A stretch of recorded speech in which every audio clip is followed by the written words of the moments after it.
And how are Nice you? back. I'm good. I'm good. How are you? I'm very nervous. Well, there's no Happy to be reason. here. Hey, Jim. Yeah. Hi, Matt. It's a real pleasure and an honor. Since we started talking, I've spent the last 2 months just digging into resident stuff I hadn't listened to before, and I I, I don't know if you want to jump straight into this or if you want to like warm up Do to it, it. but That's no. fine with me. No problem. No problem. Um, there's so much great stuff. I'm just amazed because the residents are almost 50 years old, correct? Uh, Hmm. Bands releasing music consistently since 1974. I don't have the whole catalog in my head because the residents have it have been so prolific, putting out new things and new topics and exploring new genres. Um, so I don't know if my audience has much knowledge of the residents, so I kind of was thinking I could do a little bit of an introduction first to how I Sure. discovered them, what they mean to me. Um, the Residents to me are one of those bands where it's like your favorite band's favorite band. I found out about the Residents through a band called Primus. Their first album, Frizzle Fry, ended. The bonus track was a cover of two Resident songs put together, "Hello Skinny" and "Constantinople." At the time, I was also a very big They Might Be Giants fan. They also had a song called "Constantinople," so I'm like, this whole world makes sense. Um, and now, as an adult, liking so many other things, I see so much of the Residents' influence as it's trickled down. I hear the Residents in Danny Elfman music, Oingo Boingo. I hear it in Mark Mothersbaugh and Devo. Really, at the beginning, before there was MTV, it was Devo doing visual art stuff and the Residents. And one of the reasons why they've stayed so interesting and have captured my and so many other people's imagination is they've been anonymous the entire time. Nobody knows exactly who they are, which is why it's very exciting to have Homer Flynn here. He's been their spokesperson since the beginning, correct? Well, honestly, I came more to the forefront later. There were other people who did that at different times, including Penn Jillette. Yes. Um, you Who know, famously Penn, Penn, locked Penn, himself in a hotel room and listened to nothing but the Residents right, and wrote a right. book or released an album about it. It was a radio special that got released about it. Yeah. But yeah, the Mold Show tour, which was the Residents' really their first tour, Penn was the narrator of that show, and he fulfilled the spokesman's duties, for PR purposes and stuff while that tour was happening. Right. One of the other things about the Residents, they never speak. They always have a spokesperson speak for them. The Residents usually relegate themselves to the background playing the instruments. I have so many questions. I'm so excited right now. So when I was digging into the Resident stuff, the internet was still largely in its infancy, and there was so many ways. There were so many conspiracy theories. People thought that the Residents were the Beatles. Their first album was called Meet the Residents, and it was a distorted reworking of the cover of Meet the Beatles, the first Beatles album. Um, so the anonymity that the Residents embraced fits so well with those early internet aesthetics, where anybody could be anybody. When that was still novel, now it's kind of scary. Now it's very dystopian. So I guess the first thing that I kind of want to know, the Residents have done such a good job of changing with the times. Is there a plan for the Residents to tackle TikTok? Is there I'm sure you're aware that's where all the kids are now. My audience is Yeah. young. Is there a plan for the Residents to fully take over the internet? Um, I really think the Residents more like to infiltrate the fringes of the internet. I mean, that's just generally more kind of their style. Um, Honestly, in terms of TikTok, I'm certainly aware of it. The Residents are aware of it. The subject has come up.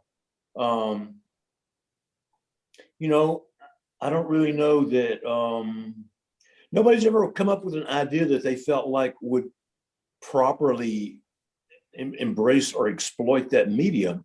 As you say, they love working in new mediums, and they've done an internet series. Um, you You know, know, the Residents were always on the forefront. You guys had CD-ROM games, which I was a little bit too young to play. Hopefully, so the Residents are currently re-releasing a lot of their music under a series called uh, was it pre-mastered. I'm forgetting exactly. Um,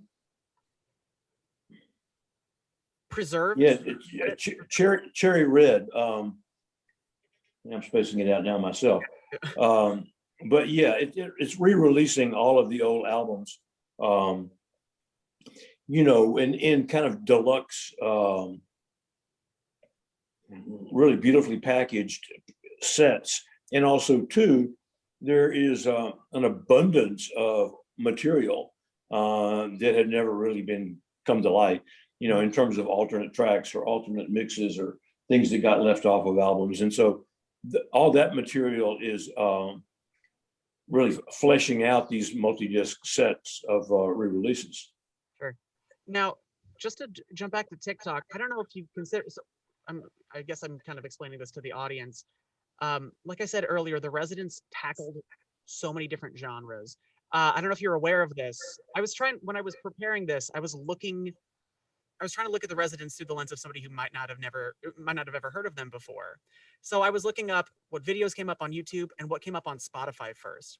The Residents are on two official Spotify playlists. The Road to Punk Rock is one, and the other is 70s ambient music, which I think is just that encapsulated in a nutshell. They've done punk rock and ambient. Now, another album that I first came to is called the Commercial Album, where it's made up of all 1 minute long tracks. I feel like something like that would be so perfect for TikTok because it's a 1 minute limit on all of it. So I don't know exactly. The other connection there is there's a song called Fingertips that They Might Be Giants ended up appropriating for their own Fingertips suite, which is all mini songs.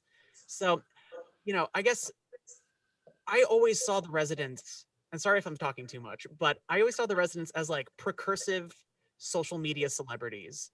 Um, there was always an embrace of the product aspect, the bobbleheads, the toys, the visual aspect. There's so much that they do with the visual arts.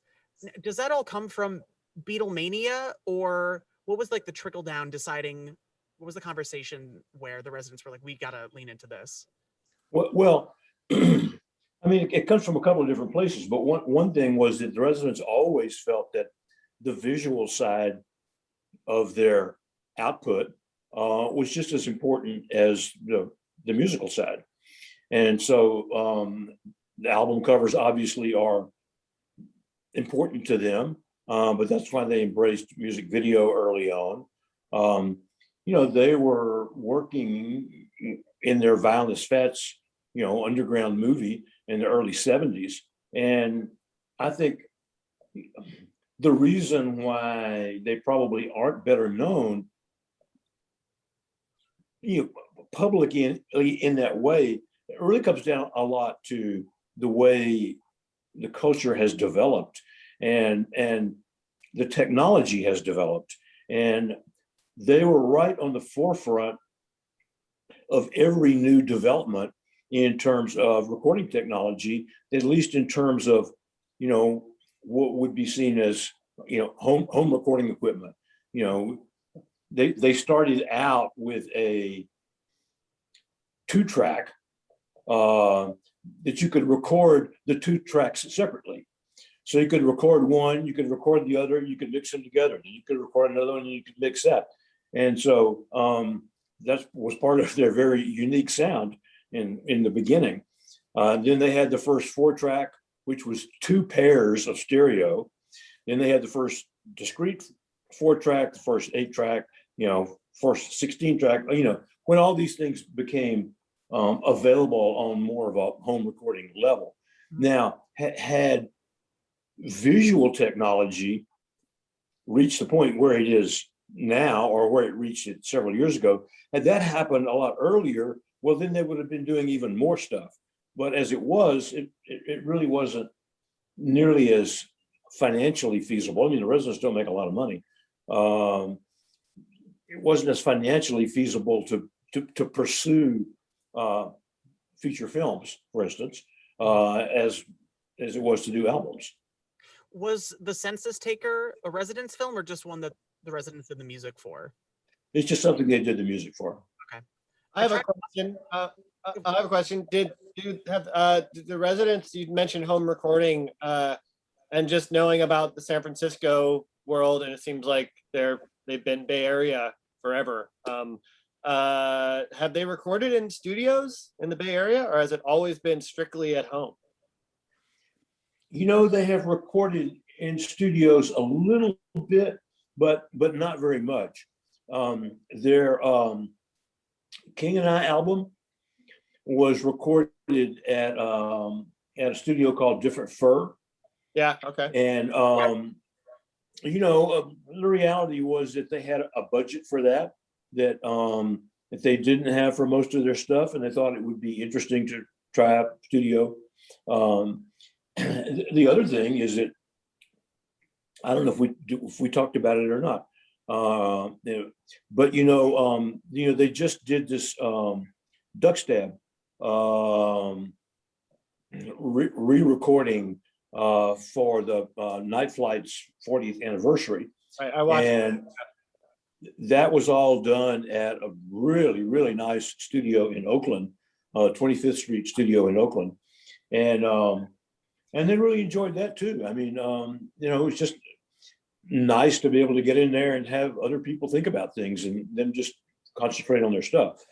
But as at this point in time, you can make an album on your phone, and as recording technology, as so much technology has gotten increasingly accessible, for the most part, they all record at home now. I mean, occasionally they'll get together, a couple, and here and there, or they'll get together to rehearse for a tour. But everybody kind of records separately, and then it kind of all comes together and gets mixed. So the whole idea of recording studios, at least in terms of how they work, is almost not really relevant so much these days. Yeah. Are the residents now spread out across the United States, or even further, other countries? No, they're mainly still in the Bay Area, but different parts of the Bay Area. Because one of the things that I'm really fascinated about is the residents kind of exist. They can be a channel for anything. They've done everything from 1 minute long songs to full albums that tell a story. One of my favorites is Wormwood, and I have questions about that for later. But I'm interested in the creative process, where if you guys are so spread out most of the time, sending little bits and pieces of a song, how do these overarching themes arise out of, well, we have a bit of this, we have a bit of that, or let's tackle, obscure stories from the Bible, like what's in Wormwood, or let's do something like God in Three Persons, which is a bizarre story.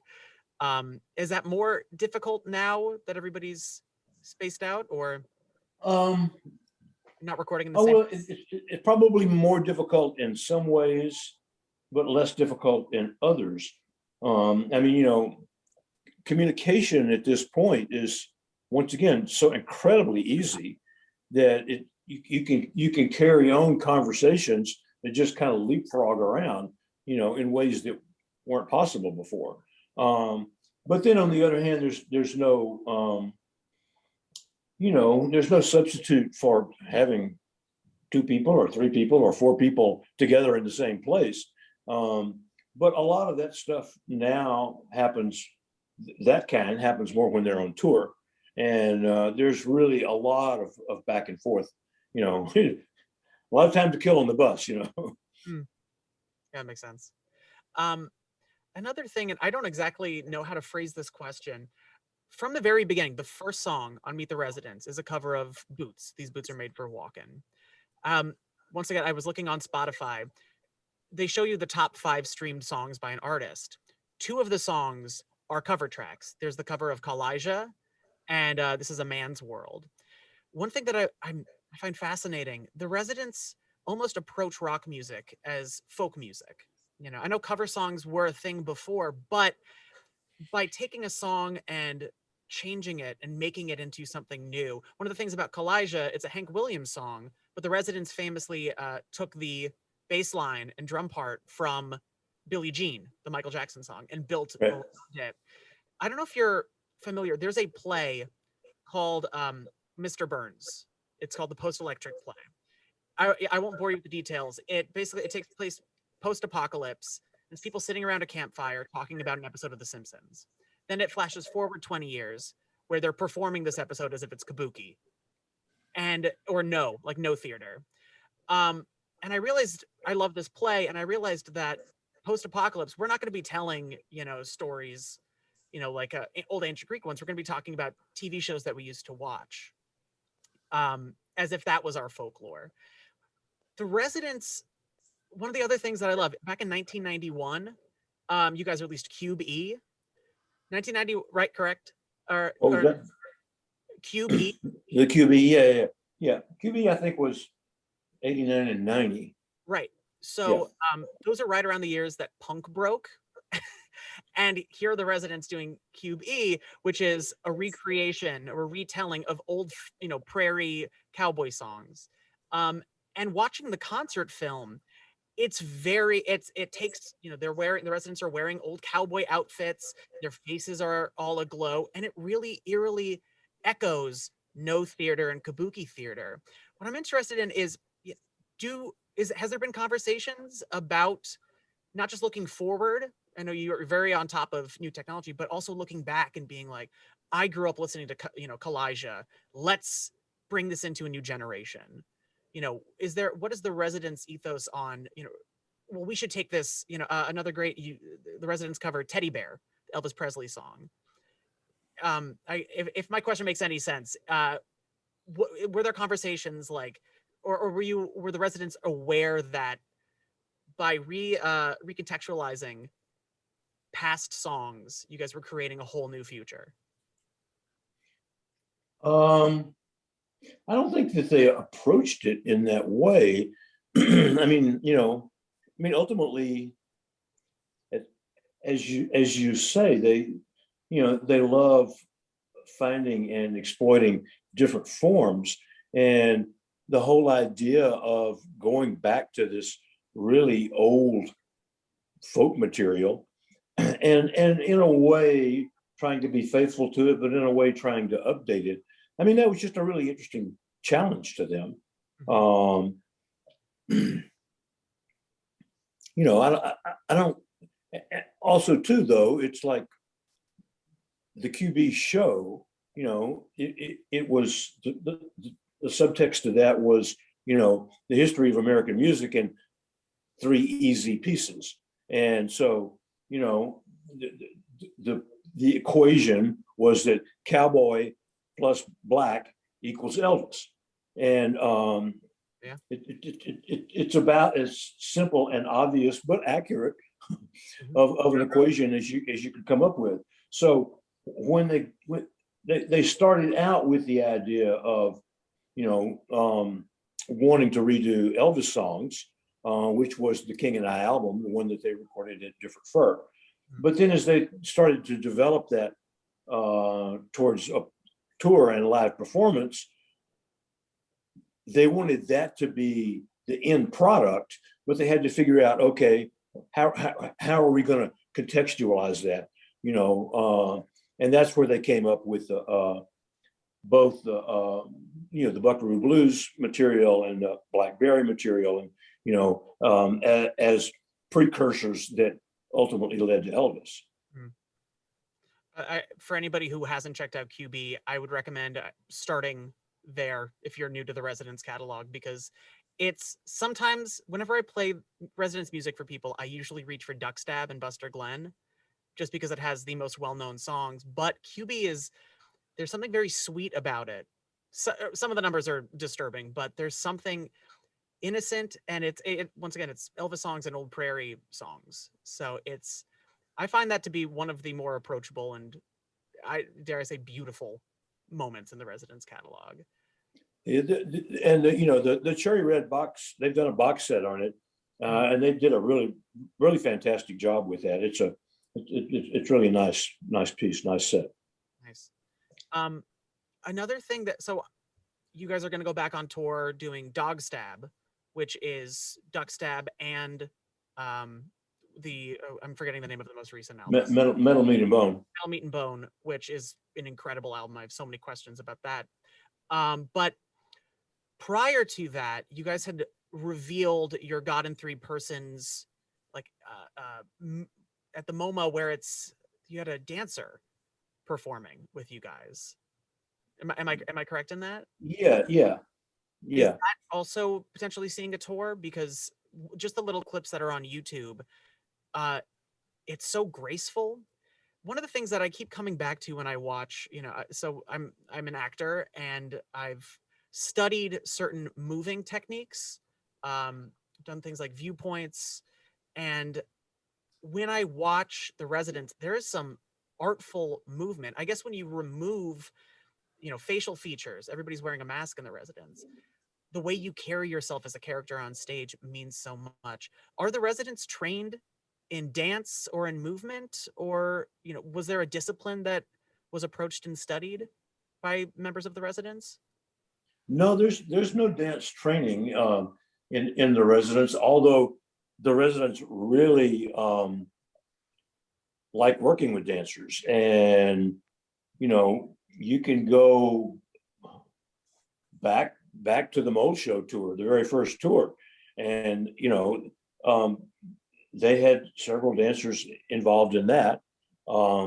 They went the 13th anniversary tour, which is the next one. They had two dancers involved in that. The Demons Dance Alone tour, which is one of my personal favorites. They had an amazing dancer portraying the demon in that. So once again, they really enjoy working with dancers. For the God in Three Persons, God in Three Persons is a first person narrative from a extremely unreliable narrator. You have no idea who this guy is or where he's coming from, if any of this is true or not. But it was, I think it was John Sanborn who did the visual projections for that, who came up with the idea of having a dancer. The singular voice in God in Three Persons is Mr. X. And so the whole idea came about of having a shadow Mr. X that was a dancer. And from my perspective, it was something that worked out really interestingly. And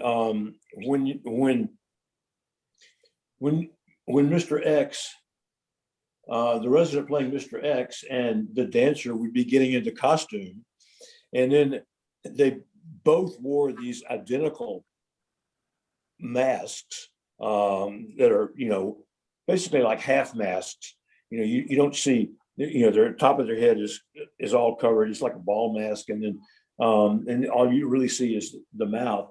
There was something just incredibly eerie about, the two of them transforming into people that are walking around in real life to these like Mr. X and Mr. X echo.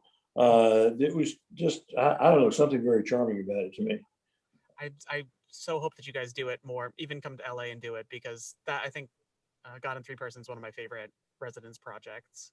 I'd really love to see the YouTube thing. It's quite an interesting take.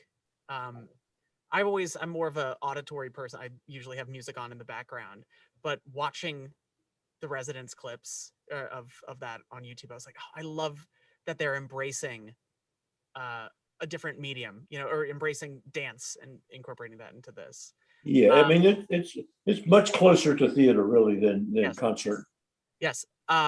Yeah, a lot of them. I went and I rewatched Wormwood, the concert film, Icky Flicks, and yes, it is like theater. The way that the narrator carries himself on stage, all the big especially in Wormwood, the narrator who approaches and talks to the audience. The other thing that I thought was very interesting, I know that it's been asked before, are any of the residents female? From the very beginning, from Meet the Residents, there have been female vocalists on all of the projects. I'd always viewed the residents as all male, but in hindsight now, I do see women as like a very key part of the residents. There's always usually, especially on your tours, a female presence there.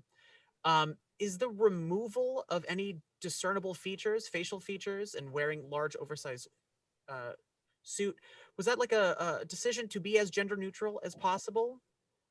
You know, there were other bands at the time, you know, like White Noise, United States of America, who were doing, you know, experimental music with females in the band.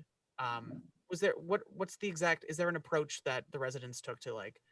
Well, I mean, it ultimately all comes down to anonymity, and the anonymity in terms of gender, um, in a lot of ways, is just as important as any other. So they were ultimately trying to put out as few clues as possible, as to how it could be categorized in that way, because they didn't want to be categorized. Awesome. Can I follow up with that, Matt? Yeah. I'm just curious, like, if the concept is obviously brilliant from the beginning, and I'm curious if in the early days everybody in the residence decided this will be all anonymous, this will be pushing boundaries, this will be musically on the fringe, and it will be forever. This is what we're doing, and we're committing to it. You know, if that was known early, or if that was realized over time. And second part, if there were opportunities to sell out along the way in the 70s or 80s or 90s or any time where not to unmask necessarily, but if there are opportunities that came along to, I don't know, do something bigger that the band turned down out of a strict adhesion to the ethic of staying on the fringe. Well, the answer to your first question is that the sense of anonymity and being out there, creating an out there aesthetic, for want of a better term, that was there from the beginning. I mean, the residents heroes. I mean, it's kind of interesting. Sun Ra has come up in several conversations lately, and Sun Ra was definitely one of their heroes, as was Captain Beefheart and Moondog. I mean, their heroes were people that had an out there aesthetic, and they wanted to follow in those footsteps. What was the other question? If there are opportunities to go bigger, or do things that the band specifically said, nope, we're not doing that. Even if we don't make a lot of money, we stick with our core, our pure intention. Yeah, I mean, the residents have a curious relationship with the concept of selling out. I mean, ultimately, and I think ultimately their point of view, I mean, basically everybody wants to make money. Everybody has to make money. You have to pay rent, you have to pay alimony, child support, you have to pay whatever. And so the residents are not necessarily going to turn down a lucrative opportunity if it looks like something interesting. But their point of view is that, well, we might sell out, but we're not going to sell out cheap. So ultimately, I suppose the reality is nobody's ever offered them enough to test that. Their territory in obscurity is secure enough that nobody's ever really wanted to pay them enough money to promote the hell out of them. And whether they would go for that or not, would they sell toilet paper? I won't say they won't, especially if the commercial was cool enough. That would actually be appropriate, I guess. Yeah, exactly. The residents do something, they do it big. They have one of the biggest box sets of all time. One of them is actually at a museum. It's a refrigerator with an actual refrigerator filled with every single record on vinyl and on CD and all the bobbleheads and the T-shirts and all this stuff. So I understand if the residents were to sell out, it would have to be, at least for the price of a refrigerator, something. At least, yeah. A good nice refrigerator. Yes, a nice with a little touchpad on the outside. So just going kind of album by album, I brought up that you guys are doing the Dog Stab tour. I'm sure you get asked this all the time, but is do you find there's a reason what, like, what was the magic in Duck Stab? Why does that one keep popping up as like the album? Because that's the one I started with. And I feel like, you know, Constantinople, Hello Skinny, The Executioner, and there's so many Bach is Dead. There's so many tracks that are like the Residents, that are viewed as the Residents songs. You know, honestly, I wish I knew the answer to that. You know, really, Duckstab was kind of done in the middle of the Eskimo recording, and you know, in their mind, Eskimo was the big thing. This was the really out there idea that they felt like, in many ways, was going to be completely revolutionary relative to who they were and what they were doing. And in some ways, I think that was true. But all of a sudden, when 1977 comes along, they can tell that Eskimos, you know, it's over the hill somewhere. It's not going to be coming along anytime soon. You know, Ralph Records is saying, okay, we need some product. So it's like, okay, well, what the hell? Let's go in the recording studio and knock out an EP.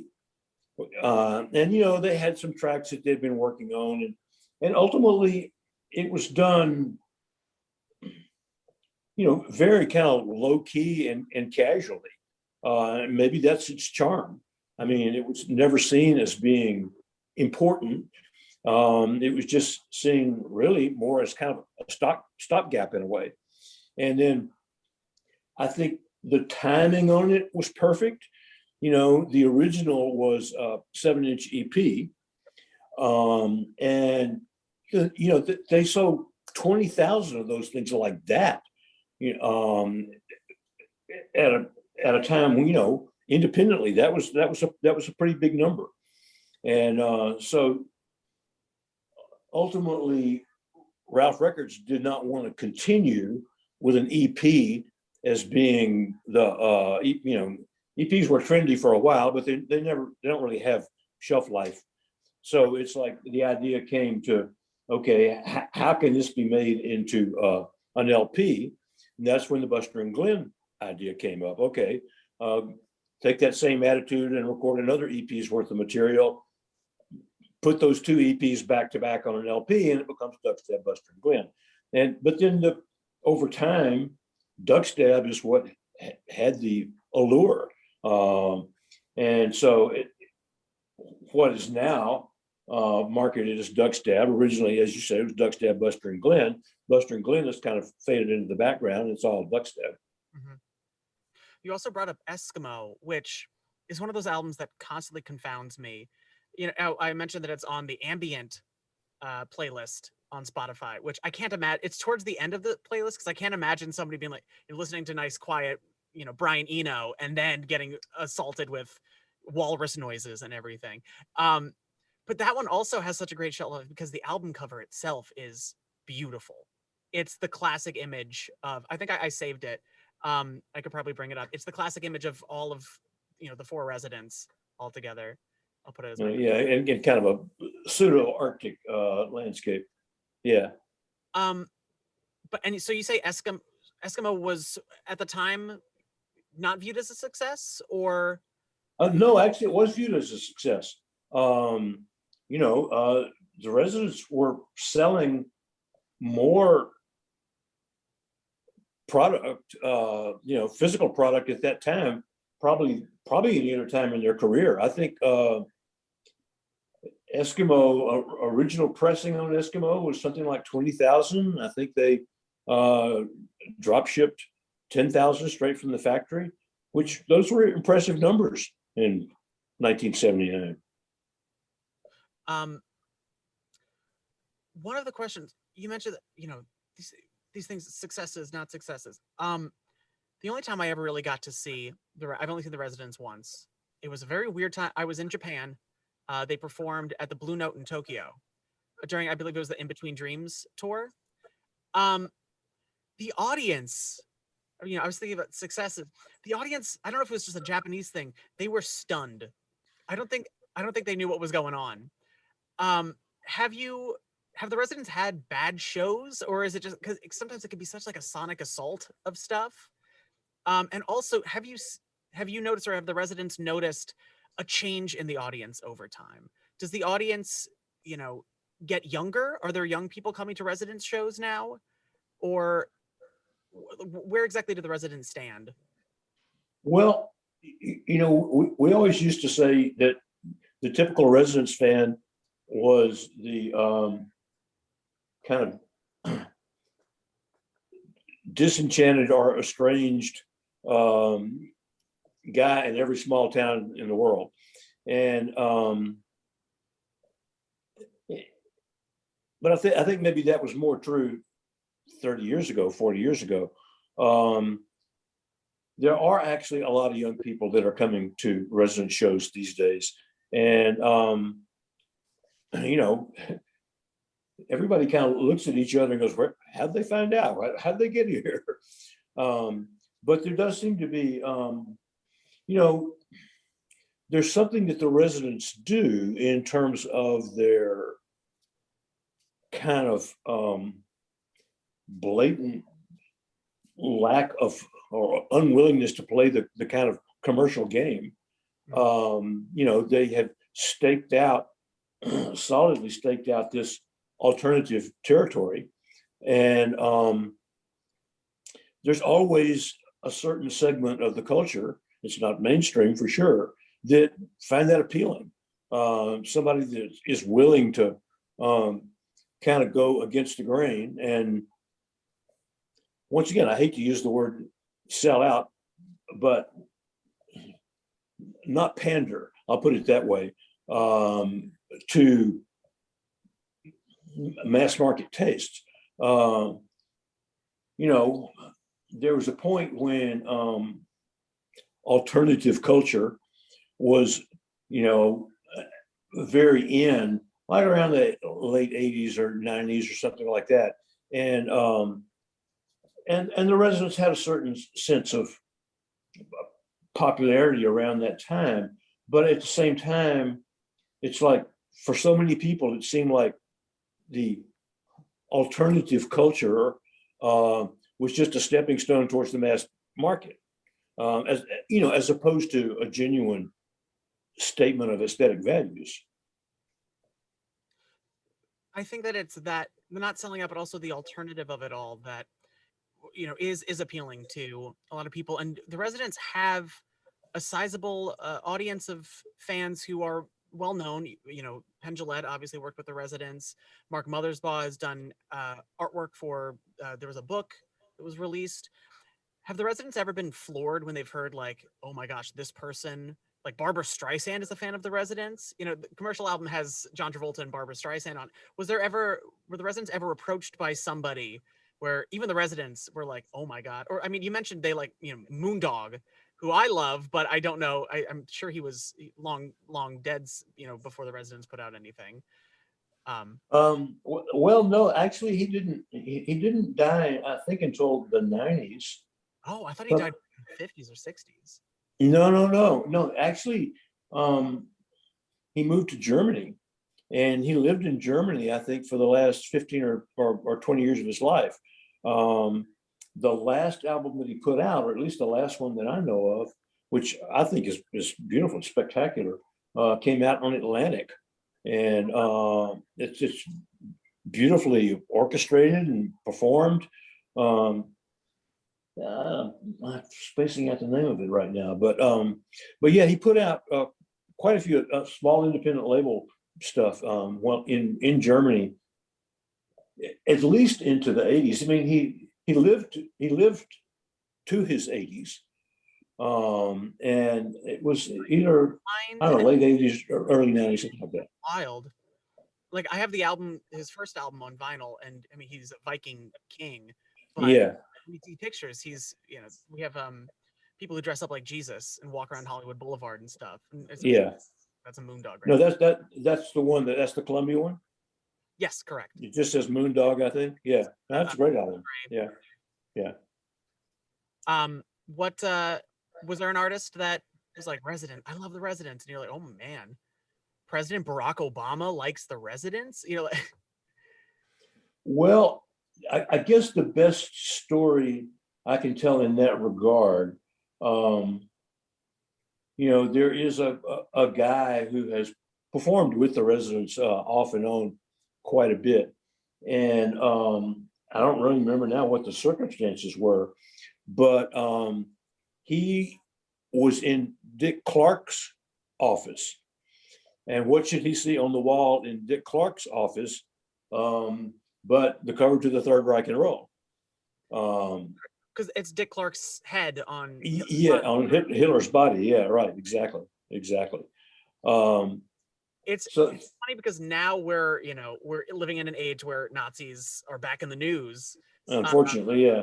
Unfortunately, I can't imagine some of this stuff. I try and put myself back in the 70s perspective. I'm like, the Third Reich and Roll album cover is shocking still to this day, but I can't imagine what it would be like to be at the record store and be like, oh my God, what's that? And then, of course, a couple years later, the Sex Pistols come out and they have swastikas and, Sid Vicious is wearing all that. I always feel like the Residents were just, the precursor to everybody. They always had, their finger on the pulse, even before there was a pulse. They'd be like, this one's dead. Let's do it. And then it would become popular. Yeah, I think in some ways it's more shocking now than it was then. And honestly, for the Residents, I mean, they knew it was kind of outrageous, but I don't think they were really quite prepared for how kind of shocking it was. I mean, their point of view was, oh, well, this was World War II. This was like, 30 years ago. Nobody really gives a shit about this stuff anymore. I mean, little did they know. And, they had the first store that embraced Residents from the point of view of promoting them and whatever was a store called Rather Rip Records in Berkeley. And they wound up doing a huge store window, all based on the Third Reich and Roll. And it created such outrage in Berkeley that it came down. They had to take it all down within a week. And they were shocked. I mean, is there one person in the group? Like, is there somebody who's a provocateur who comes up with these ideas, or is it more of a think tank? And another part would be, is there someone who's more of a, and I don't know the music as well as Matt does, but I did a lot of listening, and I'm wondering if there's somebody who's more of the principal, songwriter. I'm really into the process because I'm a music producer, and so I'm curious if somebody's like, oh, we got to do this visual, this will knock everybody on their ass, and then there's somebody else who's always playing guitar and writing songs. Is there any, or is it really all super collective? Well, historically it's pretty fluid. Now there is one that there's been a tendency to be more of a provocateur, I think, but on the other hand, once again, it's fluid and things move around the group, and ideas they're kind of like snowballs rolling down the hill, and they pick up more stuff, and for them the most interesting ideas are the ones that stick around the longest and have more and more stuff added onto them as they bounce around. But they've had more of a tendency in some ways to specialize, I think, as they've gotten older. Right. I have a quick follow-up, and I extended our time. I don't want to keep you too long, Homer, but we have as much time as we need, but whenever you feel like you need to I know you have stuff going on. I'm just, in my career as a producer, I've learned I gain a lot out of taking a long game approach with artists I'm working with, where rather than saying, oh, I'm going to work with you on this song or this album, I get to know people and I say stuff like, and it doesn't always happen, but I say, hey, 3 years from now, 5 years from now, and I find that to be very fulfilling and allow us to have a much better context for the art we're going to make, knowing it's part of their lives, not just sort of a quick thing. And I think that's a good approach. Yeah, and I guess it sounds like this is what the Residents have always done, and I guess I guess the real question is, was there a sense from the beginning, oh, we'll be doing this forever? Yeah, absolutely, there was. Okay, there was. Yeah. Okay, I like that. I saw that Jim was sending us like 5 minutes left messages. So there was a perfect piggyback if you want to. And I had one question that kind of bounces off of what Jim asked about the provocateur of the group. The residents have done pretty much everything and talked about every topic numerous times about the Bible, things about, like society. But what I'm interested in, what haven't the residents covered that they're like, we got to do this? Like politics is super hot right now, global issues. Is there something that the residents are like, that's the one thing that we haven't touched? We got to do it. Well, the one thing that comes to mind to me, whether this will happen or not, I don't know. But once again, this kind of touches more, for the most part, they don't really like being topical all that much. They did the die video featuring the former guy, and that was a little too good to pass up. They had to kind of go for that. But they have a lot of interest, a long-term interest in gamelan music, and they have discovered a pretty good trove of MIDI gamelan music. And one of the things that the residents like to do is, they like to do things totally from scratch too. Just, okay, there's nothing here, we're just going to make something, and that's a good, always a valid approach. But at the same time, they like to have things that come to them and suggests an idea or direction that they might not have come to on their own. And so the whole idea of creating an album as a starting point of gamelan MIDI tracks is really intriguing to them. Once again, whether they'll get to that or not, I don't know, but I know it's on their list. Okay. And I just bet if the residents do an album of gamelan music, 5-10 years down the road, you're going to be hearing gamelan on Top 40's radio, because every single time the residents do something, it takes society a while to catch up, but then they do. But yeah, Jim, if you got to go on that, I think that's a pretty good note.